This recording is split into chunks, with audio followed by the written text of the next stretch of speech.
Prions ensemble. Dieu, merci. Nous étions voués à mourir et à finir en enfer, mais tu as eu pour nous, qui étions misérables, de la miséricorde, et c'est le sang précieux versé par le Seigneur à notre place qui a éternellement ôté nos péchés. Merci. C'est par le sang versé par le Seigneur sur la croix que nous avons reçu le salut, et désormais, nous sommes membres du corps qu'est ton Église, et nous sommes ensemble. Le Saint-Esprit, chaque jour, marche avec nous, et il nous aide dans toutes nos difficultés, nous permet de les surmonter, et nous guide. On t'en remercie. Et dans toute notre vie, que nous puissions devenir ceux qui s'appuient toujours plus en toi. Nous avons besoin de ton aide pour devenir de telles personnes. Que toute notre vie, Seigneur, en tant que chrétiens, nous puissions faire des choix, prendre nos responsabilités et que l'on puisse marcher droitement devant toi. On a encore besoin de ton aide pour ça. Maintenant,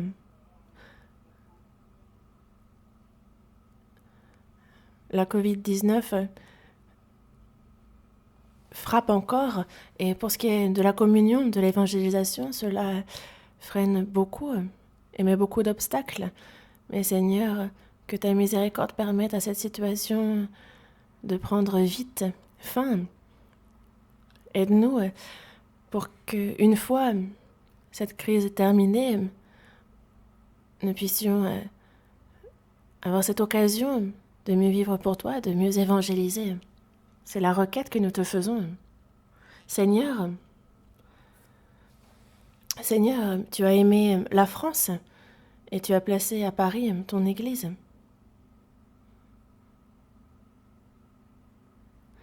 Seigneur, que ta bénédiction soit ajoutée à cette Église, c'est notre souhait ardent. Dieu, que ton intelligence, que ton amour puisse déborder toujours plus dans ton Église. C'est ce que nous souhaitons ardemment, c'est ce que nous te demandons. Seigneur, qu'à travers cette Église de Paris, de nombreuses autres églises puissent voir le jour partout en France, que ton évangile puisse être prêché grandement et que nous soyons utilisés précieusement pour cette œuvre. Il y a aussi nos frères et sœurs qui participent à la communion en ligne, nos frères de foi qui sont éloignés physiquement, mais console leur cœur par ta parole et qu'ils puissent toujours plus te choisir, être de ton côté. Soutiens-les et aide-les. Et que ta main puissante soit toujours plus avec nous, que où ils sont, ils puissent prêcher ton évangile, qu'ils puissent être le départ et que ton Église soit établie là où ils sont. Nous nous apprêtons à commencer ce sermon. Seigneur, sois avec ces lèvres qui sont faibles. Nous confions toutes choses dans les mains du Saint-Esprit et nous avons prié au nom du Seigneur Jésus. 1 Samuel, chapitre 15. Cherchons ce passage, qui est le passage principal d'aujourd'hui. 1 Samuel, chapitre 15. Chapitre 15, du verset 17 au verset 22. 1 Samuel, chapitre 15, du verset 17 au verset 22. Si vous avez trouvé, je vous demanderai de marquer la page. 1 Samuel, chapitre 15, versets 17 à 22. Je vais vous les lire. Samuel dit : « Lorsque tu étais petit à tes yeux, n'es-tu pas devenu le chef des tribus d'Israël, et l'Éternel ne t'a-t-il pas oint pour que tu sois roi sur Israël ? L'Éternel t'avait fait partir en disant : Va, aidez-vous par interdit ces pécheurs, les Amalécites, tu leur feras la guerre jusqu'à ce que tu les aies exterminés. Pourquoi n'as-tu pas écouté la voix de l'Éternel ? Pourquoi t'es-tu jeté sur le butin, et as-tu fait ce qui est mal aux yeux de l'Éternel ? Saül répondit à Samuel : J'ai bien écouté la voix de l'Éternel, et j'ai suivi le chemin par lequel m'envoyait l'Éternel. J'ai amené Agag, roi d'Amalek, et j'ai dévoué par interdit les Amalécites. Mais le peuple a pris sur le butin des brebis et des bœufs comme prémisse de ce qui devait être dévoué, afin de les sacrifier à l'Éternel, ton Dieu, à Gilgal. Samuel dit: L'Éternel trouve-t-il du plaisir dans les holocaustes et les sacrifices comme dans l'obéissance à la voix de l'Éternel? Voici, l'obéissance vaut mieux que les sacrifices, et l'observation de sa parole vaut mieux que la graisse des béliers.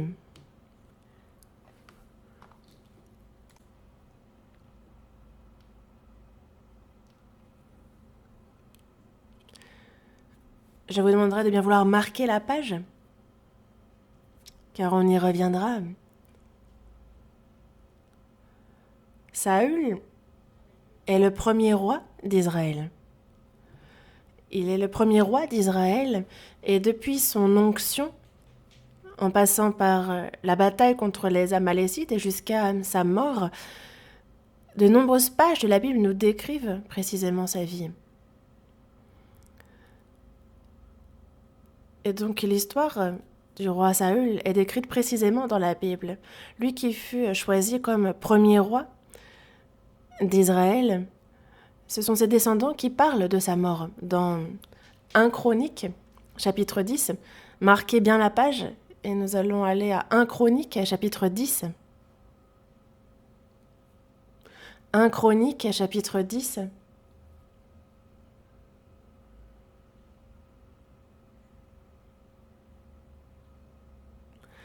Versets 13 et 14. 1 Chronique, chapitre 10, versets 13 et 14.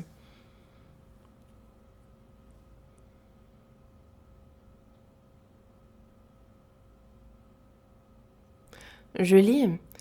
Saül mourut parce qu'il se rendit coupable d'infidélité envers l'Éternel, dont il n'observa point la parole, et parce qu'il interrogea et consulta ce qui évoque les morts. Il ne consulta point l'Éternel, alors l'Éternel le fit mourir, et transféra la royauté à David, fils d'Isaïe.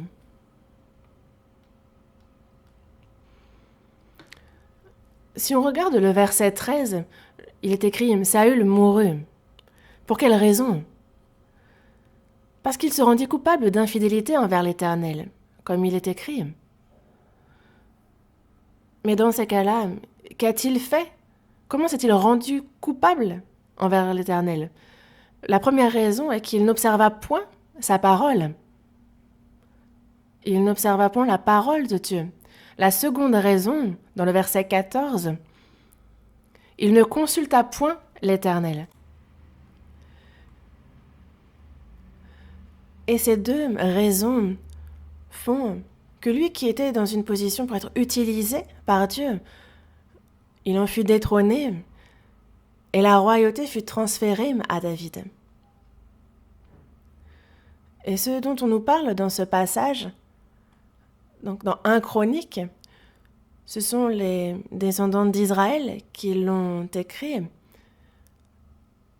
Mais lorsque Saül était vivant, avant de mourir, il en a entendu parler lui-même directement. Et c'est un passage bien résumé dans 1 Samuel chapitre 28.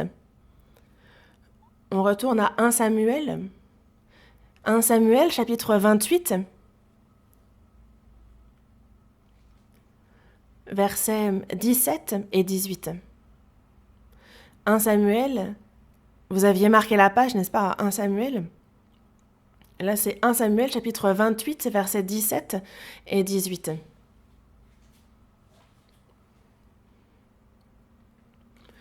L'Éternel te traite comme je te l'avais annoncé de sa part. L'Éternel a déchiré la royauté d'entre tes mains et l'a donnée à un autre, à David. Lisons le verset 18 ensemble. Tu n'as point obéi à la voix de l'Éternel et tu n'as point fait sentir à Amalek l'ardeur de sa colère. Voilà pourquoi l'Éternel te traite aujourd'hui de cette manière.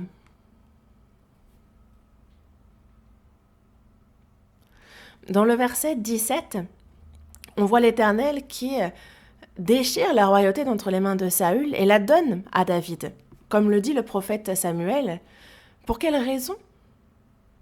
Dans le verset 18, « Tu n'as point obéi à la voix de l'Éternel. » Saül a entendu la parole de Dieu à travers le prophète Samuel, et c'était juste avant le combat contre les Amalécites. Et pour Saül, au regard de sa vie, c'est la dernière bataille de Saül. Dans 1 Samuel, donc dans le chapitre 28, versets 5 à 6, dans le verset 5, il est bien dit « À la vue du camp des Philistins, Saül fut saisi de crainte, et un violent tremblement s'empara de son cœur. » Saül consulta l'Éternel, et l'Éternel ne lui répondit point, ni par des songes, ni par l'Urim, ni par les prophètes. Dans le verset 5, on voit bien que Saül fut saisi de crainte à la vue du camp des Philistins. Et pourtant, dans le verset 6, on voit que même s'il consulte l'Éternel, l'Éternel ne lui répond d'aucune manière. Saül, si on regarde dans le verset 7,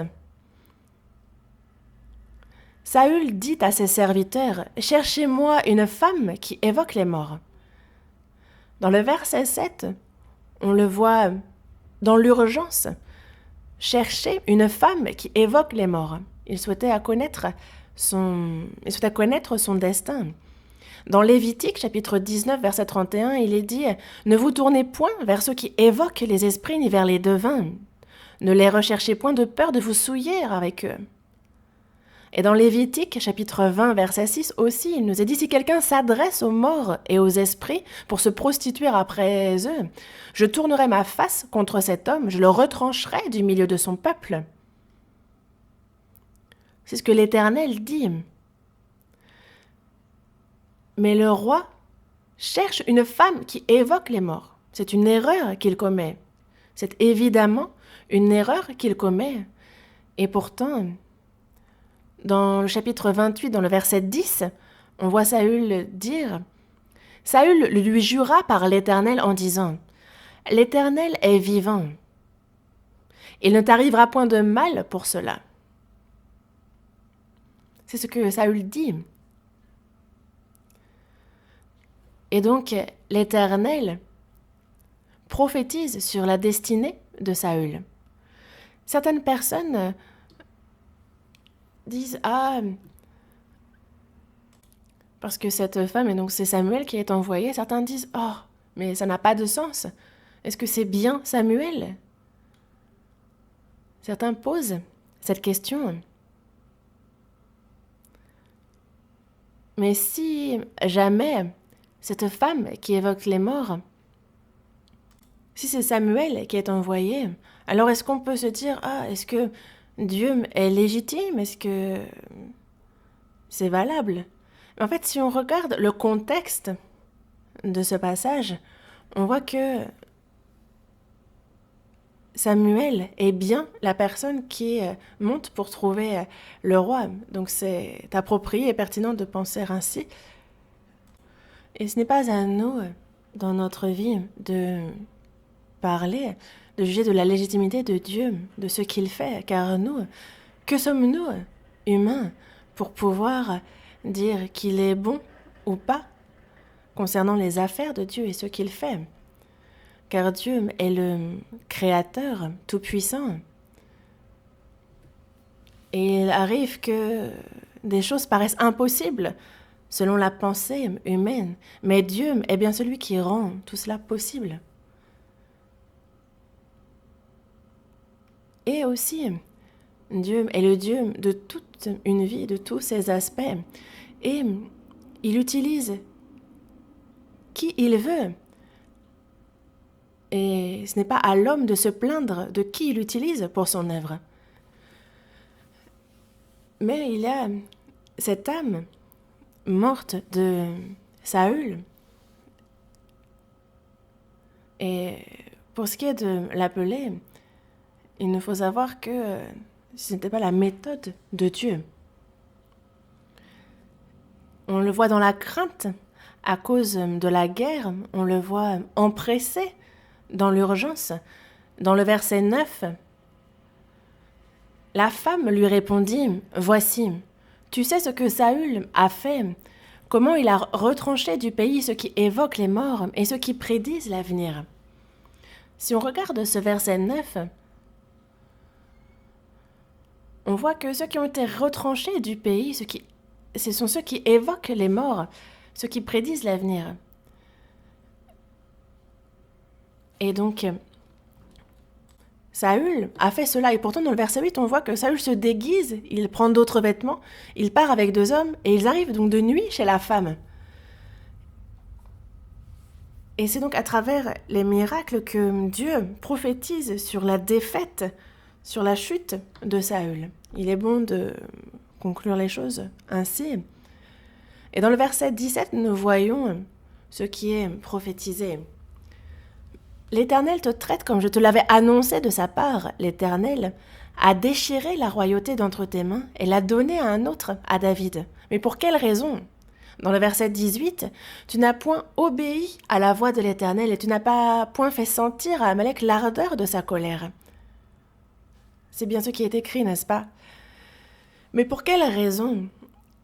C'est qu'il n'a pas obéi à la voix de l'Éternel, comme il nous le dit ici. Et aussi, il lui parle du fait qu'il n'a pas été obéissant et il n'a pas aussi fait sentir à Amalek l'ardeur de sa colère. Et si on retourne au passage principal, à 1 Samuel chapitre 15, on retourne au passage que l'on a marqué. 1 Samuel chapitre 15.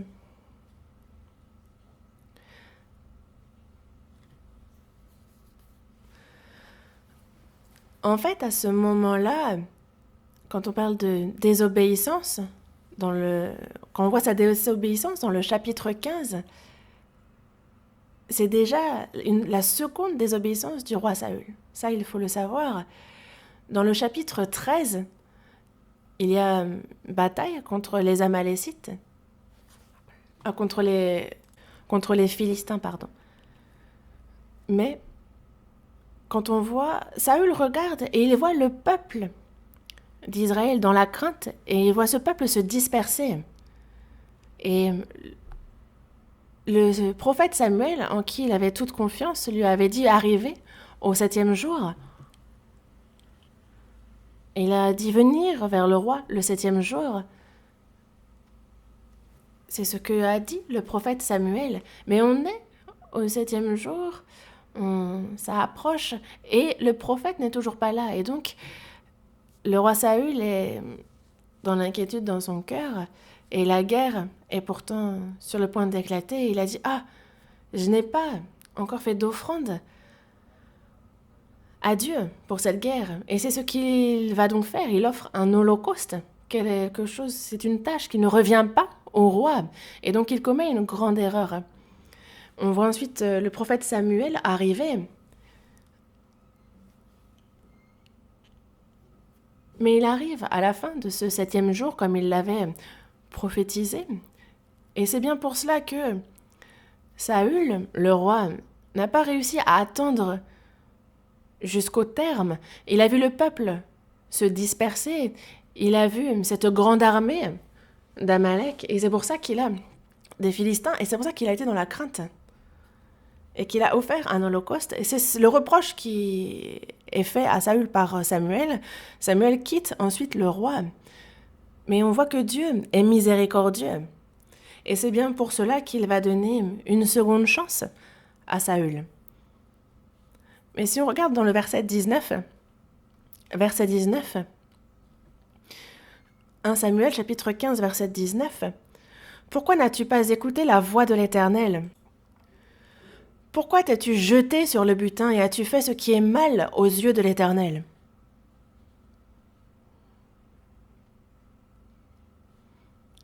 Dans le verset 19, on le voit s'être jeté sur le butin et avoir fait ce qui est mal aux yeux de l'Éternel sans écouter la voix de l'Éternel.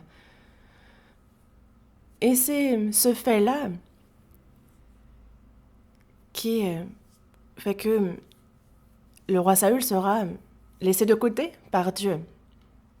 Certains se posent la question, Saül était-il sauvé ou non? Beaucoup sont curieux à ce sujet. Mais en ce qui concerne le salut ou non de Saül, l'on n'en parlera pas. Mais s'il y a une chose que l'on puisse dire, c'est que lorsqu'il y a onction, cela symbolise le Saint-Esprit qui descend. Mais dans l'Ancien Testament, Dieu utilise telle et telle personne et il fait ainsi l'onction, il fait descendre son Saint-Esprit. Mais si la personne, s'il arrive à la personne de commettre des erreurs, de ne plus être apte, ou alors lorsque Dieu avait accompli son œuvre, il lui arrivait de retirer cet esprit. Et donc dans l'Ancien Testament, on ne peut pas dire que l'onction va de pair avec le salut. Certains disent « Ah, mais il y a eu onction, alors est-ce qu'il n'y a pas salut ?» On ne peut pas dire cela, car l'onction ne signifie pas forcément le salut, mais c'est différent dans le Nouveau Testament. Dans le Nouveau Testament, lorsque nous recevons le salut, nous croyons et nous recevons le Saint-Esprit. Et il nous a bien dit, ne savez-vous pas, il nous dit bien de reconnaître que Christ est en nous parce que sinon, nous sommes réprouvés. Et donc si le Saint-Esprit n'est pas en nous, alors la personne n'est pas sauvée. Ça, c'est ce que nous dit le Nouveau Testament. Mais la présence du Saint-Esprit dans le Nouveau Testament est donc en lien avec le salut. Mais pour ce qui est de l'Ancien Testament, il y a Dieu, afin d'accomplir son œuvre, qui va utiliser telle ou telle personne. Et pour cela, il va les oindre, on va leur imposer les mains. Mais pour ce qui concerne le salut de Saül, on ne le voit pas écrit comme tel dans la Bible.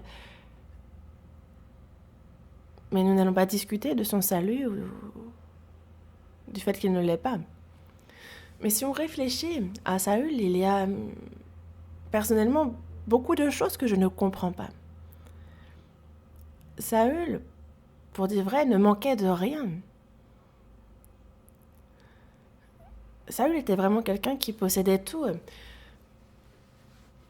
Pour parler en termes contemporains, on pourrait dire qu'il est né avec une cuillère d'or dans la bouche. Il est d'une lignée qui a un statut social élevé. Il est fils d'une famille qui a du pouvoir.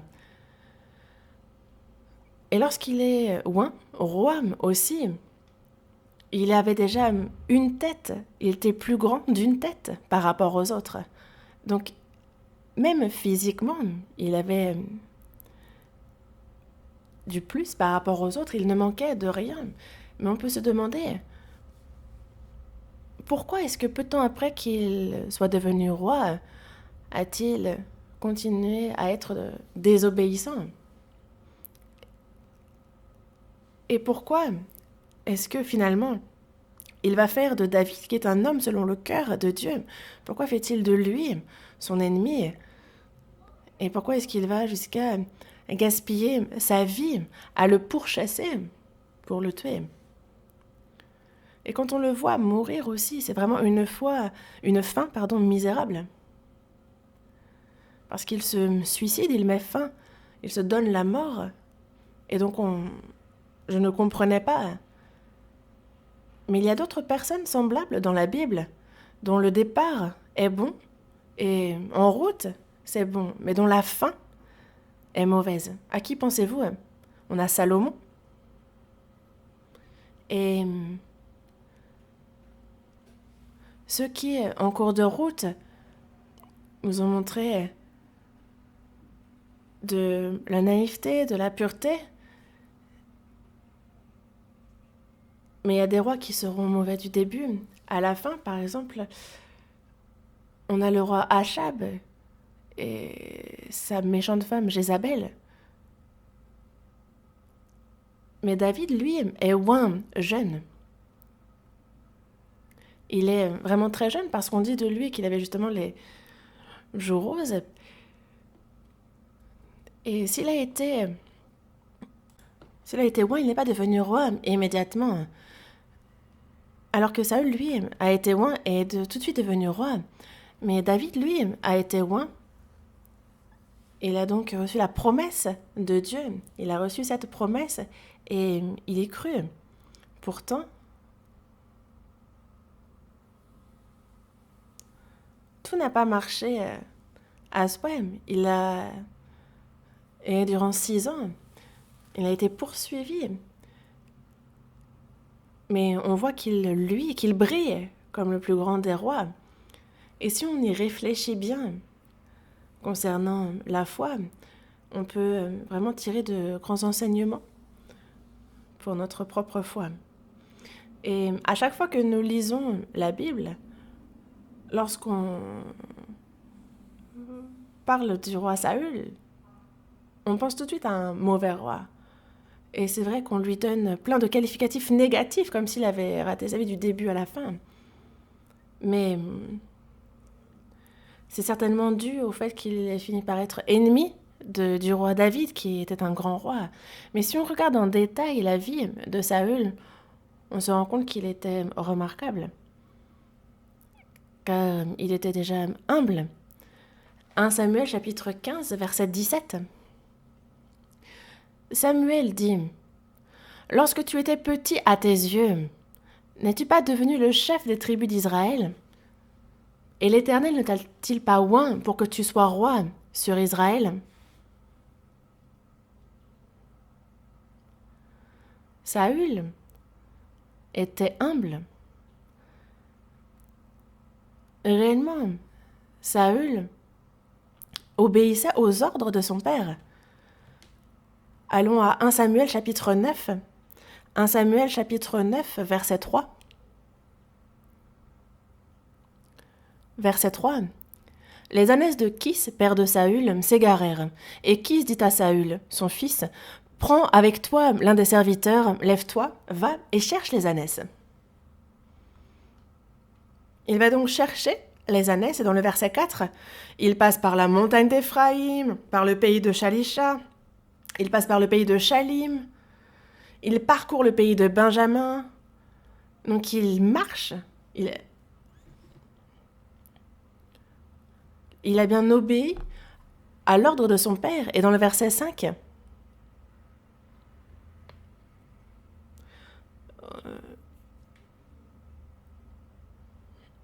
il dit « Viens, retournons, de peur que mon père, oubliant les ânesses, ne soit en peine de nous. » C'est ce qu'il dit, n'est-ce pas? Donc il choisit de retourner vers son père. Mais on voit Saül obéir à l'ordre de son père. Et en tant que fils, il cherche à ne pas inquiéter son père. Il est un homme, un garçon bon. On voit aussi que Saül est parti avec un serviteur. C'est donc son serviteur. Et malgré le fait qu'il soit serviteur, il tend l'oreille vers les conseils de son serviteur. Et c'est avec tolérance et bienveillance qu'il accepte aussi ses conseils. Il était donc quelqu'un qui tendait l'oreille vers les conseils, qui était tolérant, ouvert. Et il possédait vraiment une personnalité qui cherchait aussi à entendre la parole de Dieu. Dans le verset 6, on le voit. Le serviteur lui dit « Voici, il y a dans cette ville un homme de Dieu, et c'est un homme considéré. Tout ce qu'il dit ne manque pas d'arriver. Allons-y donc, peut-être nous fera-t-il connaître le chemin que nous devons prendre. » Verset 10. Saül dit à son serviteur « Tu as raison, viens, allons. » Et ils se rendirent à la ville où était l'homme de Dieu. Saül était donc réellement humble et bon de cœur. 1 Samuel chapitre 10, verset 1. Samuel prit une fiole d'huile qu'il répandit sur la tête de Saül. Il le baisa et dit « L'Éternel ne t'a-t-il pas oint pour que tu sois le chef de son héritage ?» Samuel donc a pris une fiole d'huile qu'il a répandue sur la tête de Saül. Il lui parle donc de cette onction pour devenir roi. Et dans le verset 9, dès que Saül eut tourné le dos pour se séparer de Samuel, Dieu lui donna un autre cœur. Ainsi Dieu donna un autre cœur à Saül, comme il le dit dans ce verset. Et malgré cela, si on regarde le verset 22, 1 Samuel chapitre 10, verset 22, on consulta de nouveau l'Éternel. Et y a-t-il encore un homme qui soit venu ici? Et l'Éternel dit, voici, il est caché vers les bagages. Au moment où était proclamé le roi, on le voit se cacher vers les bagages. Et Saül aussi s'est efforcé de pratiquer la parole de Dieu. Chapitre 11, verset 11. Le lendemain, Saül divisa le peuple en 3 corps. Ils pénétrèrent dans le camp des Ammonites à la veille du matin, et ils les battirent jusqu'à la chaleur du jour. Ceux qui échappèrent furent dispersés, et il n'en resta pas 2 ensemble. Ils frappent donc les Ammonites ils les battent pour accomplir la parole de Dieu. On va voir aussi dans 1 Samuel, chapitre 14. 1 Samuel, chapitre 14, versets 47 et 48. Après que Saül eut pris possession de la royauté sur Israël, il fit de tous côtés la guerre à tous ses ennemis, à Moab, aux enfants d'Ammon, à Édom, au roi de Tsoba et aux Philistins, et partout où il se tournait, il était vainqueur. Il manifesta sa force, battit Amalek et délivra Israël de la main de ceux qui le pillaient. Saül était actif et ne cessait de vouloir pratiquer la parole de Dieu. Il était devant, au front, il guidait la guerre pour justement que le royaume de Dieu soit grand. Il était chef de l'armée et roi, puissant et influent. Mais pas seulement. Saül pardonnait et accueillait aussi ceux qui étaient contre lui, ceux qui s'en prenaient à lui. On va voir dans 1 Samuel chapitre 11, versets 12 et 13. 1 Samuel chapitre 11, versets 12 et 13. Je lis. Le peuple dit à Samuel, « Qui est-ce qui disait, Saül régnera-t-il sur nous? Livrez ses jambes et nous les ferons mourir. » Mais Saül dit, « Personne ne sera mis à mort en ce jour, car aujourd'hui l'Éternel a opéré une délivrance en Israël. »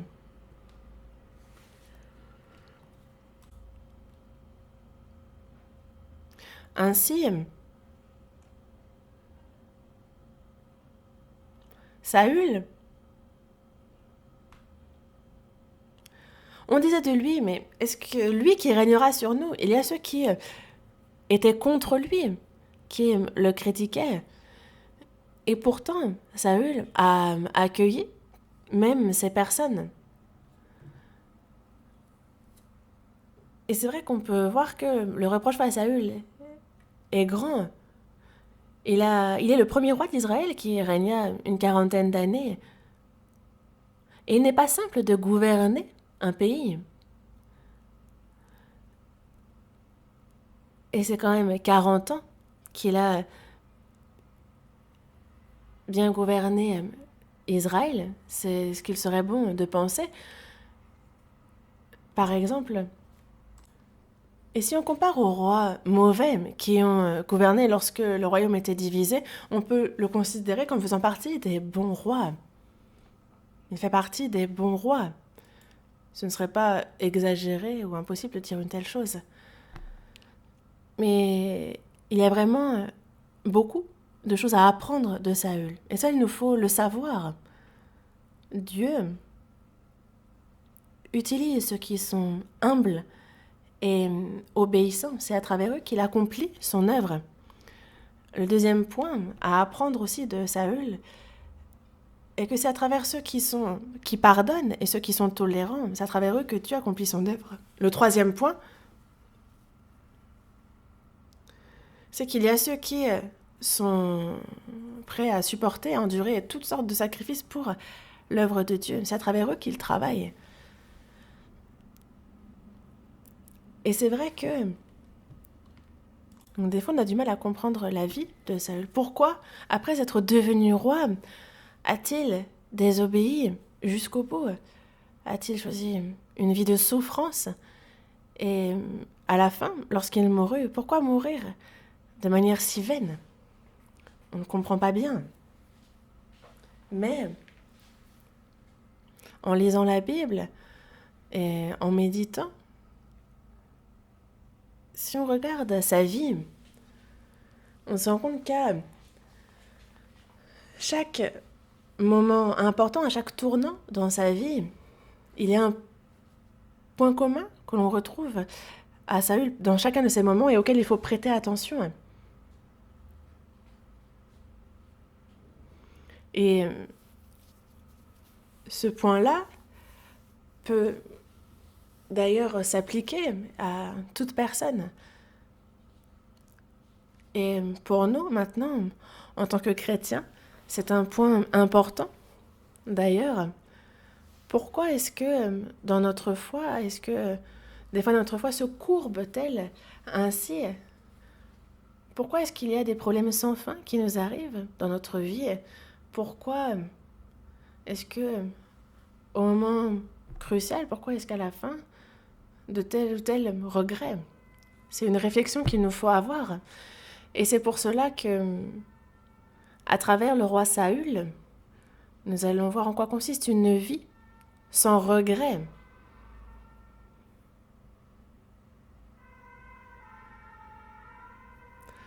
Il y a ce qu'on appelle l'autodétermination.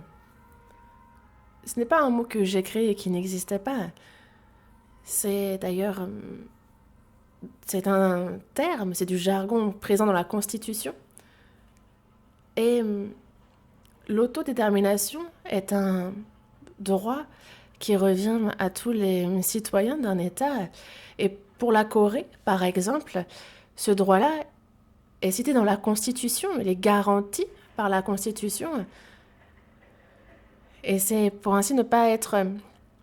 pour pas que l'État n'intervienne pour des sujets personnels, privés, et qui permet donc à chacun d'user de ce droit de détermination, d'autodétermination dans les choses personnelles, de prendre eux-mêmes les décisions. Et on retrouve par exemple cela dans l'article 10 de la Constitution coréenne, concernant les droits individuels de la personne, et lié aussi au droit à la poursuite du bonheur. C'est donc un droit présupposé à ce titre-là dans l'article 10. Et pour parler en termes simples, qu'est-ce que l'autodétermination? C'est qu'en tant qu'individu, l'on décide soi-même, c'est ce droit à pouvoir décider de notre propre destinée. Ce droit à décider par soi-même. Donc la personne va prendre ses propres décisions et il faut savoir que cela s'accompagne d'un certain nombre de responsabilités. Et c'est bien cela qui est important. Certaines personnes ignoraient d'ailleurs peut-être même que ce droit existe. Mais le plus gros problème de Saül est qu'il a, dès le début, il n'a pas usé, il n'a pas exercé ce droit à l'autodétermination.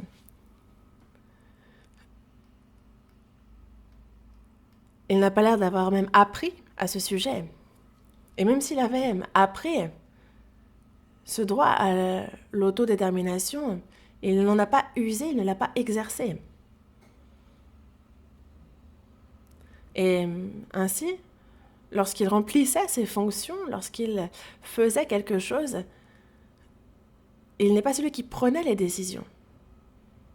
En général, il confiait la décision à Dieu et la pratiquait, ou alors il prenait en compte ce que le peuple voulait, ce que les païens voulaient, et faisait en fonction de cela, des fois par crainte même des étrangers et des païens.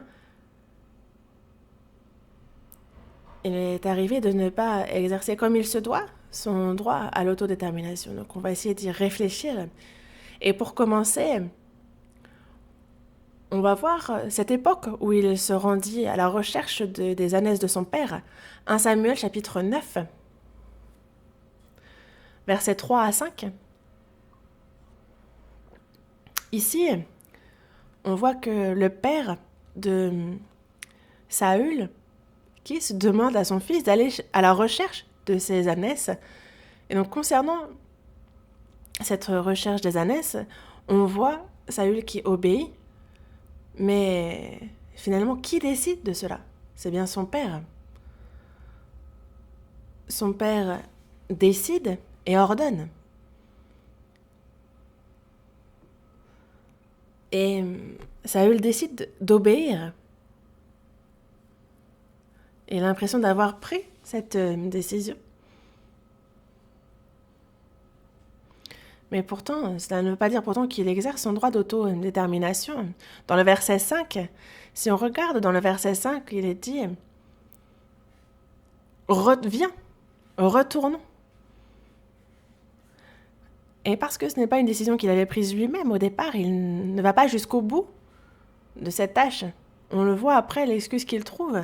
« Ah, viens, retournons de peur que mon père, oubliant les ânesses, ne soit en peine de nous. » Ainsi, parce qu'au départ ce n'était pas sa propre décision, il ne va pas jusqu'au bout, il abandonne. Et il dit « Ah, est-ce que mon père ne s'inquiéterait-il pas trop pour nous? Il est en peine de nous. » Et donc on le voit ici remettre la décision au père. Et dans le verset 6, le serviteur lui dit « Bon, il y a dans cette ville un homme de Dieu. C'est un homme considéré. Donc, on peut toujours aller lui demander de nous faire connaître le chemin que l'on doit prendre. » Saül, lui, a proposé de retourner vers son père, mais on voit le serviteur qui propose autre chose. Il aurait fallu, avant même qu'il n'agisse, qu'il réfléchisse profondément, qu'il délibère longuement, mais ce n'est pas du tout ce qu'il a fait. Selon la situation, selon ceux qui l'entourent et ce que ceux-ci leur proposent, en fait, il change les décisions prises. Et ce n'est donc pas lui qui prend les décisions. Voyons dans le chapitre 10, verset 1, on le voit bien qui est oint. Et là, en concernant la royauté encore, il a donc été appelé à être roi.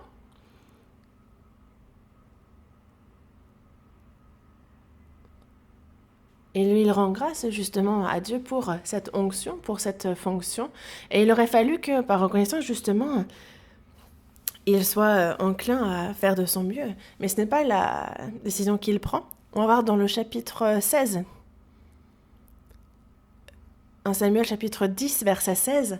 « Et Saül répondit à son oncle, « Il nous a assuré que les ânesses étaient retrouvées. » On lit la suite ensemble. « Et il ne lui dit rien de la royauté dont avait parlé Samuel. »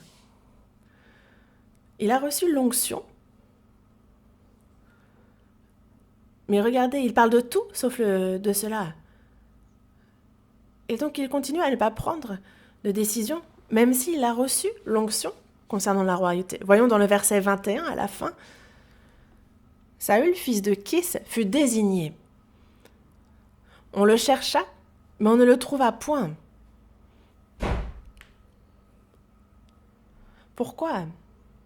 Dans le verset 22, on le voit caché vers les bagages. Parce qu'il est humble. Il se sent moindre, il comprend qu'il est faible. Et évidemment qu'il sait bien que cette fonction de roi peut être pesante, cela peut être un poids. Et c'est aussi le cas, mais concernant cela, même si c'est difficile, même si je suis imparfait, il y a cette fonction qui me vient de Dieu. Et il faut rendre grâce pour elle, être fidèle et honnête. Et on doit pouvoir prendre cette décision justement de le servir avec ce cœur. Mais lui, il repousse cette décision, il la met dans les mains de Dieu.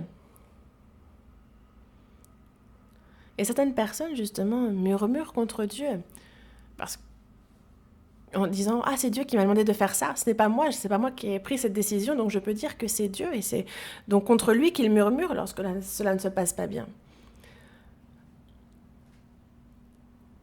1 Samuel, chapitre 13, verset 11. 1 Samuel, chapitre 13, verset 11. On regarde ce passage ensemble et on le lit ensemble. 1 Samuel, chapitre 13, verset 11.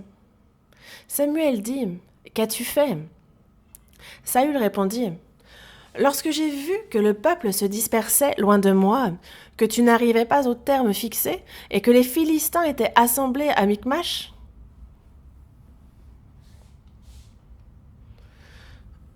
De quoi nous parle-t-il dans ce verset 11 ? Il a vu le peuple se disperser loin de lui.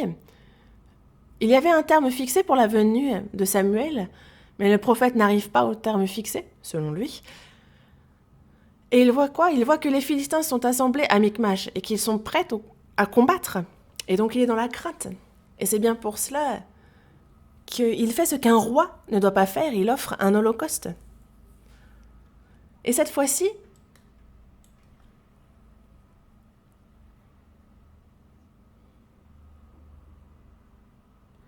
on voit que c'est le peuple qui va prendre la décision cruciale dans cette situation critique.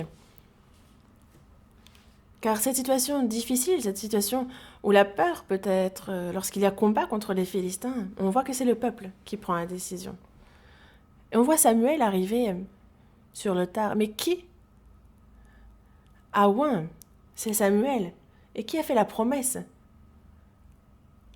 C'est Samuel aussi qui fait cette promesse d'arriver au 7e jour.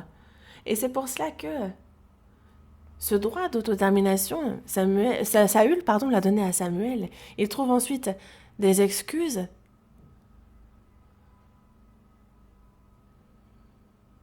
Et on peut voir que finalement, il murmure contre Samuel. Pourquoi ? En fait, on voit la raison dans le verset 12.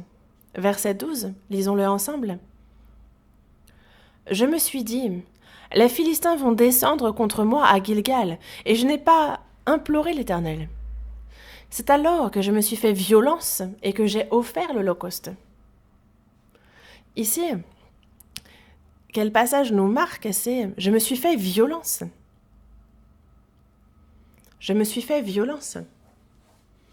Il a donc été violenté, par le peuple, par la situation, parce que le prophète serait arrivé en retard. Je ne voulais pas, mais je me suis fait violence et j'ai offert l'holocauste. Et je n'ai pas commis d'erreur, ce n'est pas ma faute. Saül a offert l'holocauste. Mais ce n'est pas lui qui a pris cette décision non plus, c'est le peuple. C'est la situation, c'est... Selon ça, donc il remet encore la faute sur autrui. On va voir dans le chapitre 14, verset 24. Chapitre 14, verset 24. « La journée fut fatigante pour les hommes d'Israël. Saül avait fait jurer le peuple en disant « Maudit soit l'homme qui prendra de la nourriture avant le soir, avant que je me sois vengé de mes ennemis. » Et personne n'avait pris de nourriture.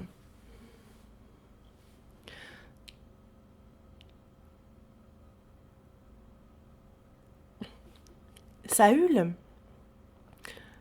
a vraiment à cœur de triompher dans la bataille, dans la guerre, et c'est pour ça qu'il jure ici. Il fait jurer le peuple en disant « Maudit soit l'homme qui prendra de la nourriture avant le soir, avant que je me sois vengé de mes ennemis. » Il a dit « maudit », n'est-ce pas ?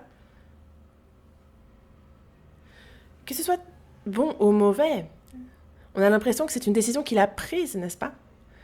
Mais on voit dans le verset 31, ils bâtirent ce jour-là les Philistins depuis Minac jusqu'à Ajalon, et le peuple était très fatigué. Et on voit dans le verset 32 que le peuple se jette sur le butin, il prend des brebis, des bœufs, des veaux, il les égorge à terre et il en mange avec le sang. Donc il le mange avec le sang. Et c'est pour cela que Saül a pourtant, dans le verset 24, fait jurer au peuple de maudire l'homme qui prendra la nourriture avant le soir. Mais dans le verset 34, on lit ensemble Puis il ajouta, « Répandez-vous parmi le peuple et dites à chacun de m'amener son bœuf ou sa brebis et de l'égorger ici. Vous mangerez ensuite et vous ne pécherez point contre l'Éternel en mangeant avec le sang. » Et pendant la nuit, chacun parmi le peuple amena son bœuf à la main afin de l'égorger sur la pierre.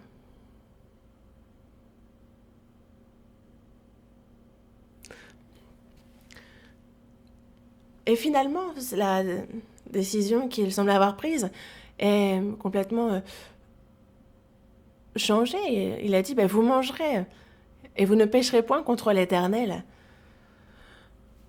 Et donc il prend l'Éternel comme excuse pour justement mettre fin à ce qu'il avait fait jurer au peuple, alors qu'il avait bien dit, justement, maudit soit l'homme qui prendra de la nourriture avant le soir. Mais est-ce que cette décision, finalement, c'est Saül qui l'avait prise?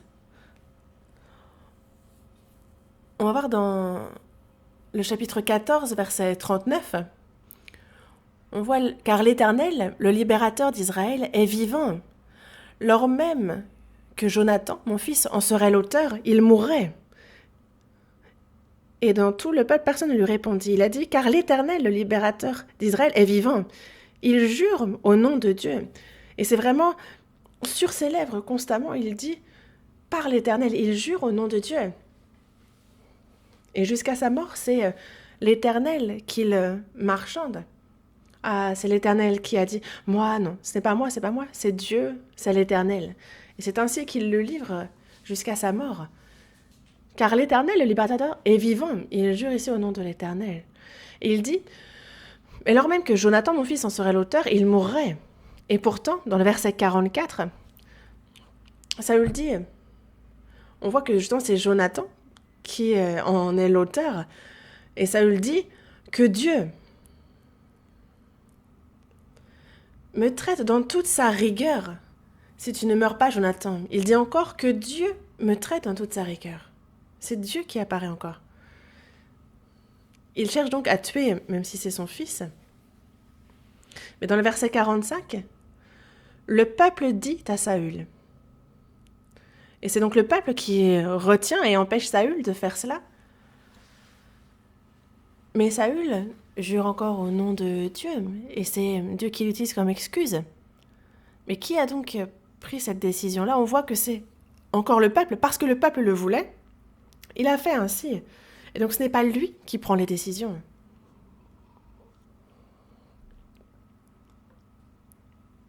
Avant de décider, il aurait fallu prier suffisamment, il aurait fallu examiner en profondeur, sonder les choses, prendre ensuite une décision et suivre Dieu qui le guide. Et que ce soit bon ou mauvais, avancer sur cette voie qu'il a décidée. Mais lui-même ne prend pas de décision. Il fait ça, et si la situation se dégrade, il fait le contraire. Et s'il se rend compte que ça lui est bénéfique ou si ça lui nuit, il va prendre un tel ou un autre comme excuse, il va suivre le peuple. Dans le verset 35, on voit Saül bâtit un autel à l'Éternel. Ce fut le premier autel qu'il bâtit à l'Éternel. C'est donc le premier autel, c'est la première fois qu'il bâtit à l'Éternel un autel. Est-ce qu'il était sincère de cœur? Pas moyen de le savoir. De savoir quelle fut sa détermination pour ce premier autel. Il n'est pas moyen de savoir. On va voir dans 1 Samuel, chapitre 15, verset 12.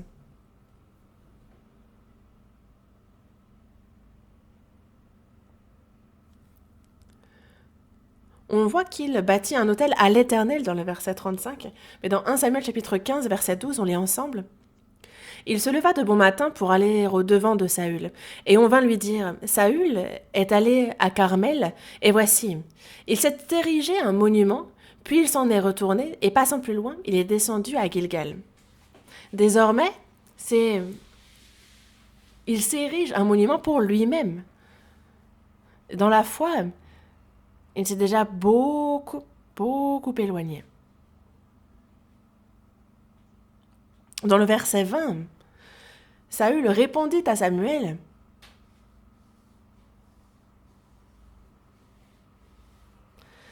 J'ai bien écouté la voix de l'Éternel, et j'ai suivi le chemin par lequel m'envoyait l'Éternel. C'est ce qu'il dit.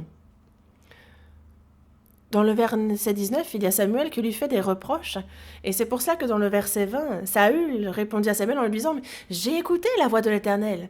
Dieu m'a dit « Fais ci, j'ai fait. »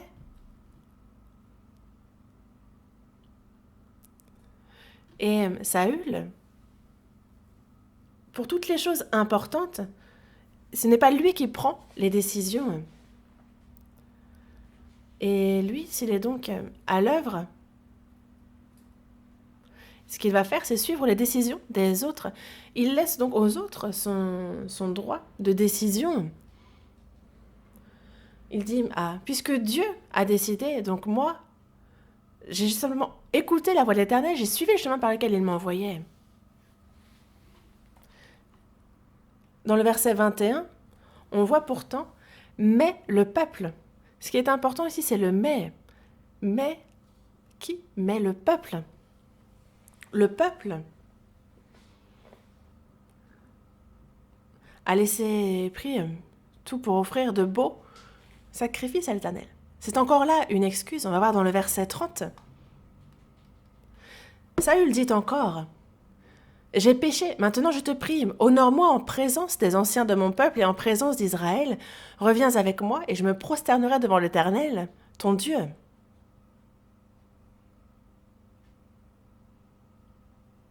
Si les rois,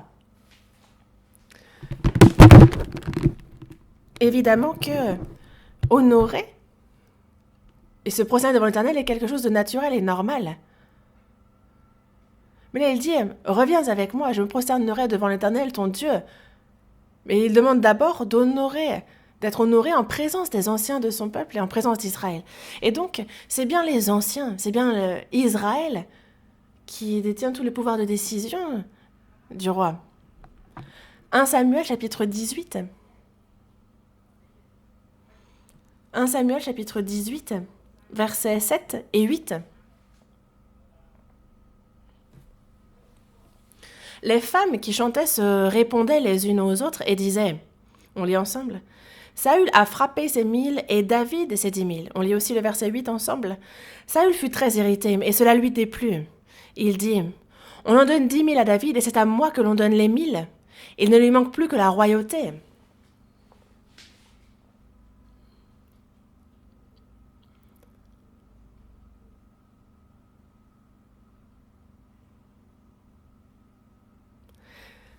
Et on voit désormais Saül, et celui à qui on donne 1000, et les gens félicitent et complimentent David, à qui on donne 10 000.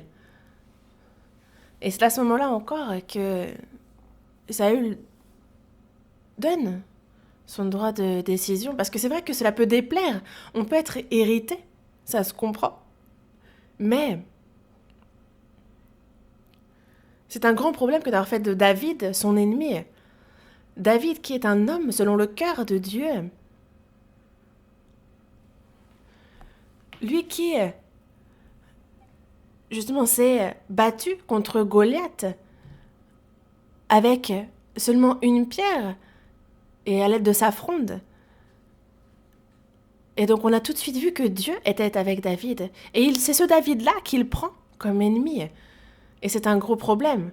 On a beau être irrité, ça a beau nous déplaire. Il aurait pu lui-même décider, prendre une décision. Mais c'est finalement à ces femmes qui chantent qu'il donne le pouvoir de décider, ce droit de décision, alors que c'était à lui. Il dit aussi, il prend comme excuse Jonathan, lui disant c'est toi qui l'as aidé. Et on va aller c'est jusqu'au bout qu'il a continué dans cette voie-là. 1 Samuel chapitre 31 verset 4. On lit ensemble. Saül dit alors à celui qui portait ses armes, « Tire ton épée et m'en transperce, de peur que ces incirconcis ne viennent me percer et me faire subir leurs outrages. » Celui qui portait ses armes ne voulut pas, car il était saisi de crainte. Et Saül prit son épée et se jeta dessus.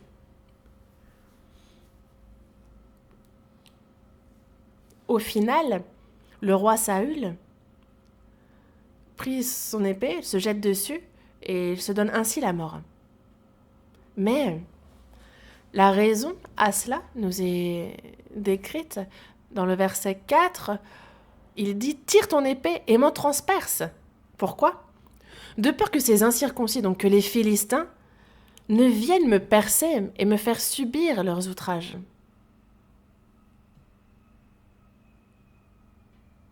Et jusqu'à la fin, il donne le pouvoir de décision de sa propre vie à ces incirconcis, aux Philistins. Et donc, au final, c'est lorsqu'il est au seuil de la mort qu'il va finalement décider de prendre une décision, mais la mauvaise en conséquence. Parce qu'on voit dans le verset 2 que les Philistins poursuivirent Saül et ses fils et ils tuèrent Jonathan, Abinadab, Malchishua. Et c'est donc dans le même combat, c'est la même guerre qui les tua. Et donc pour les hommes, ça peut être similaire, une mort semblable, puisque c'est sur le même champ de bataille qu'ils sont morts. Mais la manière de mourir diffère. Jonathan est mort sur le champ de bataille. Saül, lui, se donne la mort sur le champ de bataille.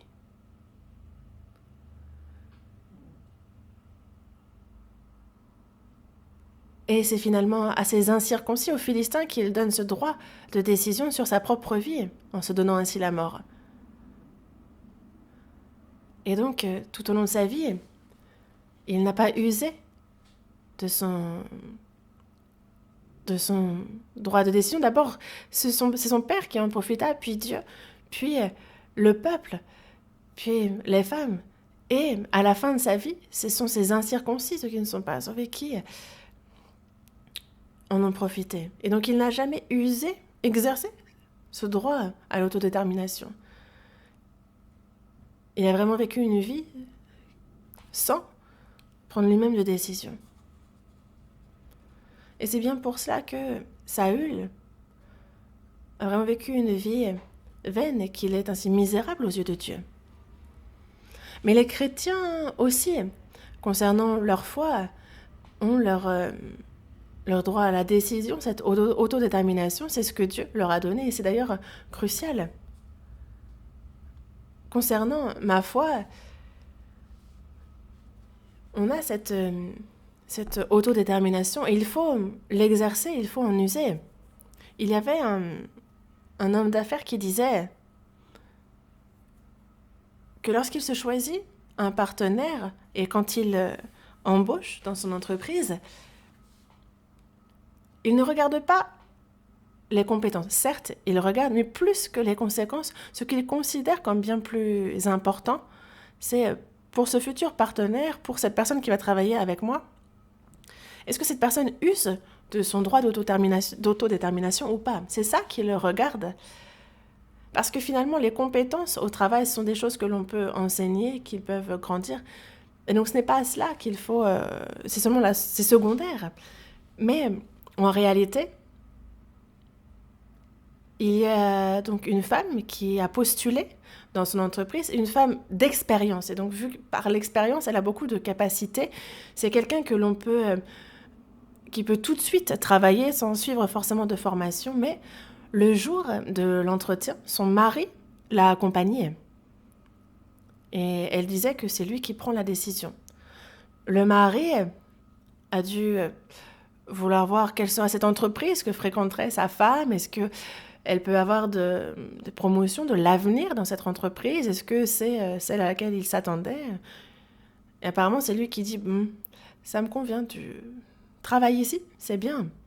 Ou alors, non, vraiment ici, ça ne te correspond pas.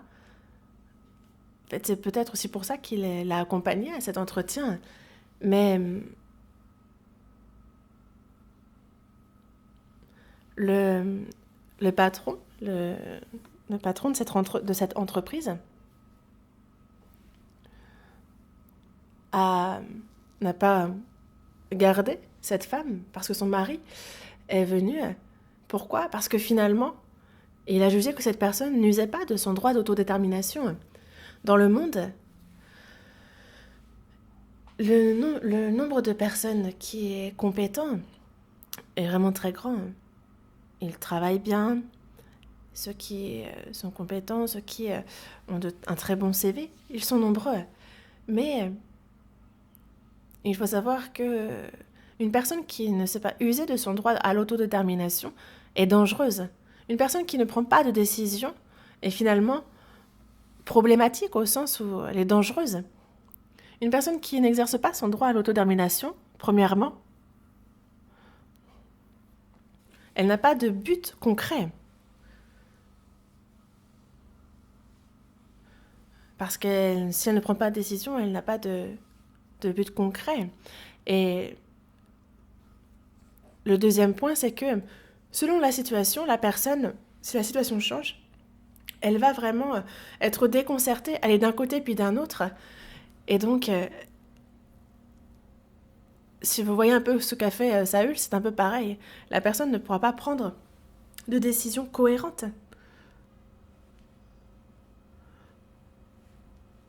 Et la personne va agir seulement dans son propre intérêt. Et les personnes qui vont travailler avec cette personne vont... ça va leur nuire énormément, ça va... eux, leur nuire. Et la personne, vu qu'elle ne prend pas de décision, elle ne pense pas être responsable non plus. Et donc, elle ne se repent pas, elle ne se remet pas en question parce que elle remet la faute sur les autres, ne pensant pas que la responsabilité lui revient, mais qu'elle n'a pas pris de décision. Et donc, c'est cette tendance aussi à remettre la faute sur les autres. Toi, tu as fait ça, donc moi, j'ai fait ça. Et donc, ce sont des personnes qui donnent aux autres, aux voisins, leur droit à l'autodétermination. Et moi, je n'ai pas pu faire autrement parce que toi, tu as fait ça, ça et ça. Je n'avais pas d'autre choix que de choisir cela. Et ça, ce sont des personnes qui ont vraiment abandonné leur droit à l'autodétermination. Pourquoi? Parce que dès le départ, en fait, ils n'ont jamais décidé. Que ce soit même le but ou ce qu'ils font. Eux-mêmes n'ont pas pris la décision. Donc, si jamais il y a des problèmes, ils n'en prennent pas la responsabilité. Et d'ailleurs, ce qu'ils vont entreprendre, ils ne le considéreront pas comme spécialement précieux parce qu'ils ne s'y investiront pas spécialement parce qu'ils n'en ont pas décidé.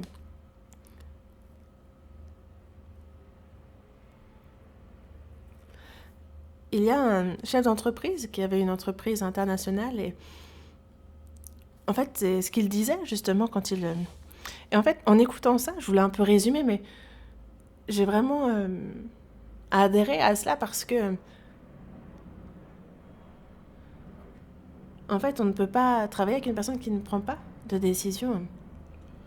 Et pour nous, chrétiens, Dieu a donné à chacun ce droit à l'autodétermination.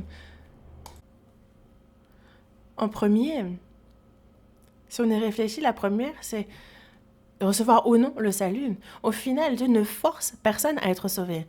Psaume 24. Psaume 24, verset 7.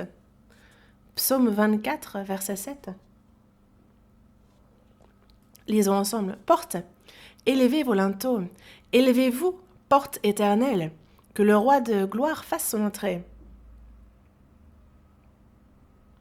Ici, on voit les portes, il est dit, élevez vos linteaux. Donc faites-le, élevez vos linteaux, et après il est dit, élevez-vous, c'est soi-même. Et donc notre cœur aussi. On voit Dieu qui frappe à notre porte. Et il nous faut ouvrir. Mais sans ouvrir les portes de notre cœur, alors l'on ne peut pas faire entrer le roi de gloire.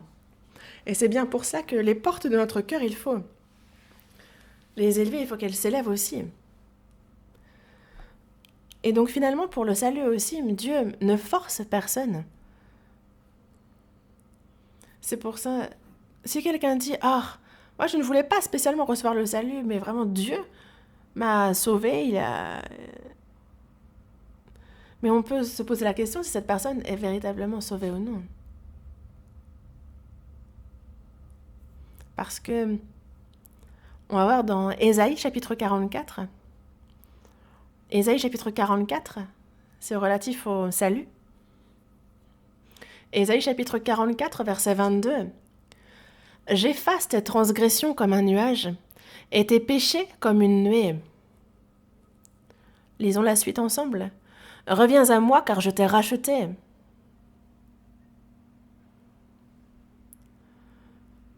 Ici, on nous parle du salut. On parle donc du pardon des péchés. « J'efface tes transgressions comme un nuage, et tes péchés comme une nuée. » Et il y a aussi « Reviens à moi. » Et ça, c'est une décision à prendre. « Reviens à moi. » C'est quelque chose qu'il faut faire.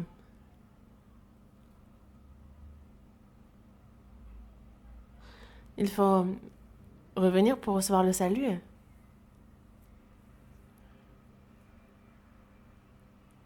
Et Dieu ne nous force pas pour le salut. Une deuxième chose, c'est que une personne sauvée va donc faire face à des difficultés, elle va pouvoir les surmonter. Et concernant cela aussi, c'est une partie où il nous faut prendre des décisions. On va voir dans Psaume 62. Psaume 62.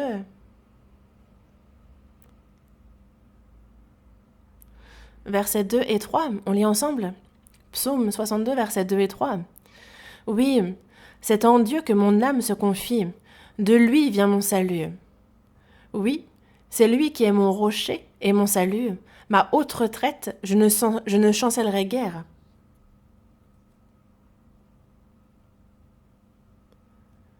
Et dans le verset 6 au verset 8, on lit ensemble. « Oui, mon âme, confie-toi en Dieu, car de lui vient mon espérance. Oui, c'est lui qui est mon rocher et mon salut, ma haute retraite, je ne chancellerai pas. Sur Dieu repose mon salut et ma gloire, le rocher de ma force, mon refuge est en Dieu. »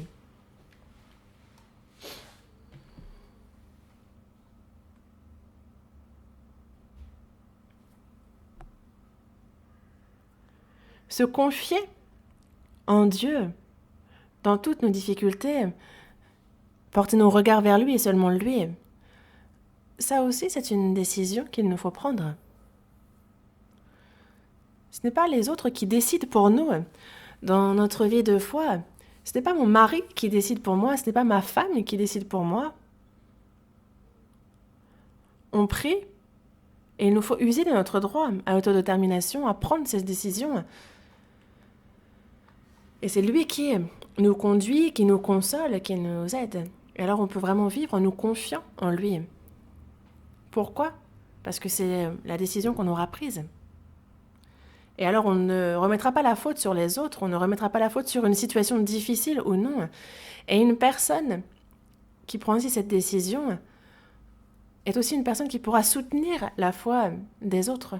Dans le verset 9, on lit ensemble. « En tout temps, peuple, confiez-vous en lui, répandez vos cœurs en sa présence. Dieu est notre refuge. » L'on peut aussi soutenir la foi d'autrui. Et une troisième chose qui est importante concernant les décisions de notre vie de foi, c'est que vu que c'est une voie que l'on a choisie, et même s'il arrive des choses qui semblent néfastes, on ne va pas s'en prendre aux voisins, on ne va pas leur dire que c'est de leur faute. On va voir dans 2 Samuel, chapitre 16.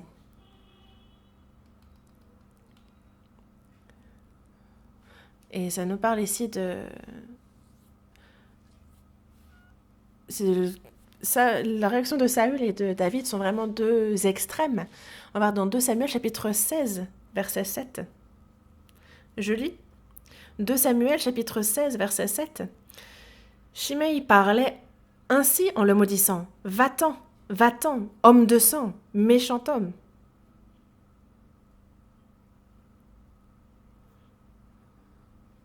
Le roi David était donc fuyait, et c'était dans la précipitation qu'il fuyait.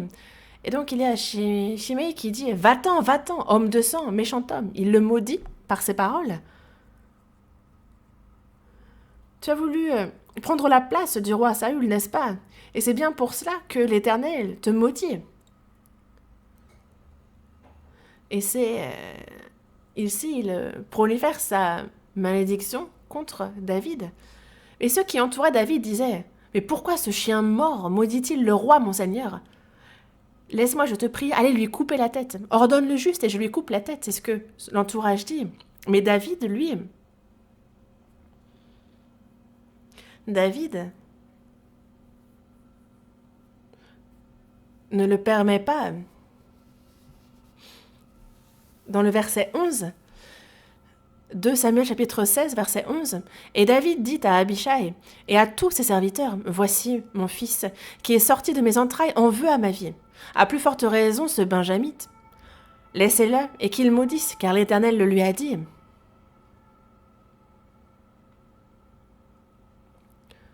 Et donc que ce soit quelque chose de positif, que ce soit une épreuve, l'on ne remet pas la faute sur autrui, on ne se plaint pas des autres, vu que toute chose a été décidée par la personne. Et nous avons chacun un but devant Dieu. Et donc on n'a pas à se plaindre du voisin, parce que le but de l'un et le mien sont différents, et c'est pour ça qu'on ne juge pas, on ne parle pas. Une personne aussi qui prend des décisions, elle peut prendre une mauvaise décision, parce que nous sommes humains, nous ne connaissons pas l'avenir, et donc nous pouvons mal juger de la situation, prendre des mauvaises décisions. Mais une personne qui prend ces décisions-là, même si elles sont mauvaises, elle va suivre cette décision, et Dieu va aider cette personne à voir que ce n'est pas la bonne voie. Et cette personne-là se repentira alors. Pourquoi? Parce que c'est elle qui a pris cette décision, et donc elle ne va pas trouver pour excuse que quelqu'un a fait ci ou ça. Elle ne cherche pas d'excuses. On va voir dans la seconde dans 2 Samuel chapitre 12, verset 7. 2 Samuel chapitre 12, verset 7. Et Nathan dit à David, « Tu es cet homme-là. »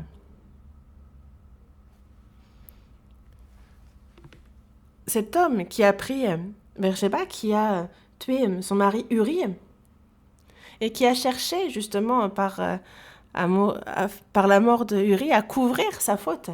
Et c'est ce qui lui est reproché ici par Nathan. David, c'est la décision qu'il a prise, c'est ainsi qu'il a décidé de faire les choses. Et c'est le reproche que lui fait l'Éternel. Et c'est pour ça qu'en fait, à travers Nathan, l'Éternel lui dit ce qu'il a fait de mal. On va lire le verset 13 ensemble. David dit à Nathan, « J'ai péché contre l'Éternel. » David a tout de suite compris, « Ah, c'est Dieu qui manifeste ce péché. Je ne vais pas chercher d'excuses. J'ai péché contre l'Éternel. » Il se repent. Il ne trouve pas, il ne cherche surtout pas d'excuses. Pourquoi? Parce que dès le début, c'est une décision qu'il a prise selon sa volonté. Et concernant cela, il est droit dans son cœur et il en prend la responsabilité jusqu'au bout. Et pour les chrétiens, Dieu a donné à chacun d'entre nous cette autodétermination. Il nous faut prendre ces décisions et il nous faut en user, l'exercer, parce que sinon cela pose problème. Pour ce qui est de cette autodétermination, de cette prise de décision, ce n'est pas à ma femme, ce n'est pas à mes enfants de le faire pour moi. Il ne faut pas non plus que la situation ou les difficultés que je rencontre décident pour moi. Mais jusqu'à présent, je ne savais même pas qu'il y avait ce droit à l'autodétermination. Et donc, Que ce soit la situation, que ce soit ma famille, que ce soit ceux qui m'entourent, je les ai toujours laissés décider pour moi. Et c'est seulement maintenant que je dois prendre des décisions. Et ce n'est pas simple de commencer maintenant. C'est quelque chose que je n'ai pas appris dans mon enfance et c'est physiquement difficile à suivre aussi. Donc c'est difficile d'y réfléchir, de le faire. Comment faire alors? Et ce que j'aimerais vous dire, c'est pour les parents, il serait bon d'enseigner aux enfants cette autodétermination pour qu'ils puissent se responsabiliser, qu'ils puissent être responsables de leurs actes. Il faut les aider en ce sens, car de nos jours, les pères et les mères vraiment surprotègent leurs enfants. Et donc, ce sont les parents qui prennent ce droit à l'autodétermination des enfants. Mais finalement, c'est en abuser. En fait, c'est mépriser, par exemple, l'opinion ou l'avis de l'enfant. Et par exemple, pour les élèves à l'école de l'Église, à cet âge où ils doivent recevoir le salut, concernant le Seigneur Jésus, il y a beaucoup d'élèves qui ne se décident pas. Ils n'arrivent pas à se décider. Ils finissent le lycée, passent à l'université, et ils se demandent, est-ce que le salut que j'ai reçu, est-ce que c'est seulement de la connaissance? Est-ce que j'ai vraiment reçu le salut? En fait, on voit ce genre d'enfants, alors que c'est un problème très important. Il faut pouvoir faire en sorte que les enfants aussi prennent leurs propres décisions et les guider pour les aider, pour qu'ils fassent les bons choix, il faut les aider, les enseigner pour que ça se passe au mieux. Et c'est vrai que, est-ce qu'on peut changer la vie que l'on a vécue jusqu'à maintenant? Tout ce que nous avons fait dans le passé, on ne peut plus rien faire. On ne pourra pas changer cela. Et c'est pour ça qu'il faut vraiment tirer un trait dans notre cœur. Et il y a besoin de tracer cette ligne avec le passé. Et on ne peut pas décider de tout. Mais il y a une chose dont on peut décider. Qu'est-ce que c'est? On peut décider de notre nom. La situation, les autres, en fait, toute chose est un peu compliquée, mais il y a beaucoup de choses qui nous sont difficiles de décider. Mais je peux décider de quel est mon nom. Et j'aimerais que vous commenciez dès à présent. Et c'est vrai que décider de son nom, c'est déjà le commencement, le milieu et tout. Répétez après moi. Je m'appelle chrétien. Une nouvelle fois. Je m'appelle chrétien. Vous avez répété, n'est-ce pas? Répéter, on ne peut pas considérer ça comme avoir pris une décision. Et certaines personnes l'auront fait contre leur gré, ils auront simplement fait ce que je leur dis. Et ils vont... Ensuite, dès qu'il y aura un problème, ils viendront me voir en disant que c'est moi qui ai décidé pour eux. Et c'est contre moi qu'ils vont certainement murmurer à ce moment-là. Pourquoi? Parce que c'est quelque chose dont il faut décider soi-même. Et pour eux, ils vont considérer que c'est moi qui ai décidé pour eux. Et c'est pour cela que plus tard, ce sera contre moi. Peut-être qu'ils murmureront. Mais c'est pour cela que nous, il faut vraiment que notre cœur, justement, se pose la question, suis-je vraiment un chrétien né de nouveau? Suis-je vraiment né de nouveau? Il nous faut prier et écouter vraiment la voix profonde de notre conscience et décider. C'est ce que nous devons faire. Pour ce qui est des connaissances, ce n'est pas compliqué, beaucoup l'ont. Mais ai-je le Saint-Esprit? Ce sont des choses qu'il nous faut examiner. Et si je suis véritablement né de nouveau, alors désormais, la parole nous dit bien de vivre selon Dieu, de vivre en accord avec lui Et c'est aussi un point sur lequel il nous faut réfléchir, prendre des décisions dans notre vie, à chaque instant, à chaque moment où il y a des choses à décider, nous devons pouvoir prendre cette décision. Et surtout lors des décisions très importantes. Dites-vous, répétez encore une fois après moi, je m'appelle chrétien.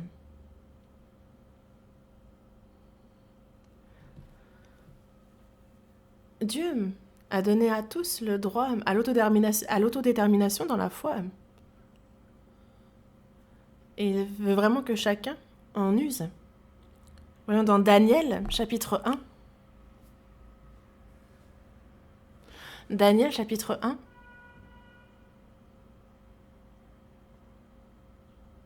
Daniel, chapitre 1, verset 8. Daniel, chapitre 1, verset 8. Lisons ensemble. Daniel résolut de ne pas se souiller par les mets du roi et par le vin dont le roi buvait, et il pria le chef des eunuques de ne pas l'obliger à se souiller.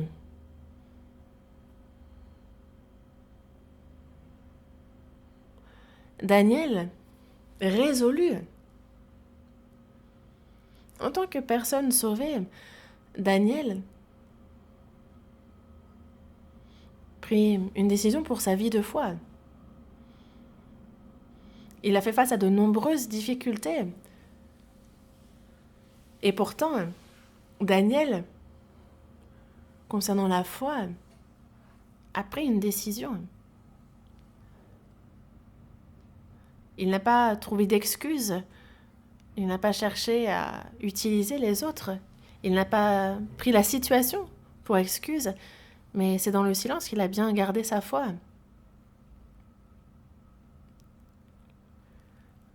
Et c'est ce droit à l'autodétermination est ce dont le chrétien qui vraiment peut faire justement, c'est une personne qui a de l'assurance quand on se dit justement « Ah, j'ai décidé, j'ai vraiment prié, j'ai médité, j'ai examiné longtemps et j'ai pris telle décision et donc cette fois-là, je la garde. »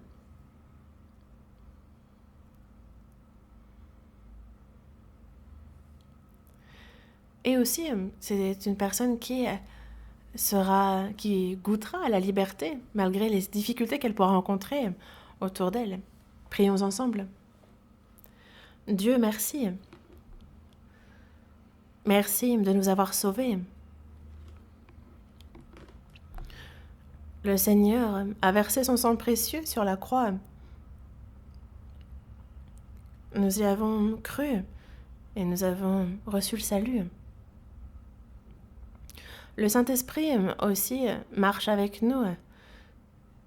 Nous le savons et qu'il nous aide à choisir de marcher avec le Seigneur, de recevoir son aide, de nous confier en lui pour triompher de toutes les difficultés. C'est ce que nous avons choisi. Dieu,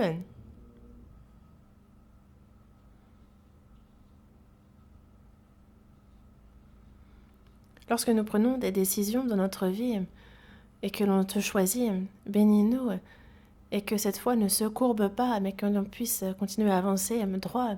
Nous te demandons de nous guider dans ce sens-là.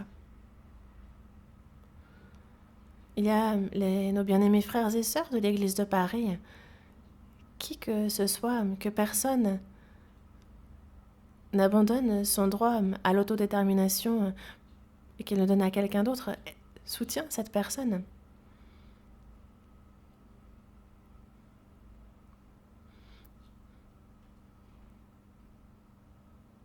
Et même si une personne a vécu en s'appuyant sur les autres, que désormais, à partir de maintenant, toutes les décisions dans sa foi puissent lui revenir, qu'elle prie devant toi, Seigneur, qu'elle examine vraiment les choses profondément, qu'elle médite, et que selon la décision prise, elle puisse agir avec force, que l'on puisse devenir des chrétiens puissants ainsi. Ton amour, ton intelligence, qu'elle soit avec tous les frères et sœurs bien-aimés, qu'elle nous guide. Seigneur, merci d'avoir été avec nous par ta parole aujourd'hui encore. Nous avons prié au nom du Seigneur Jésus. Amen.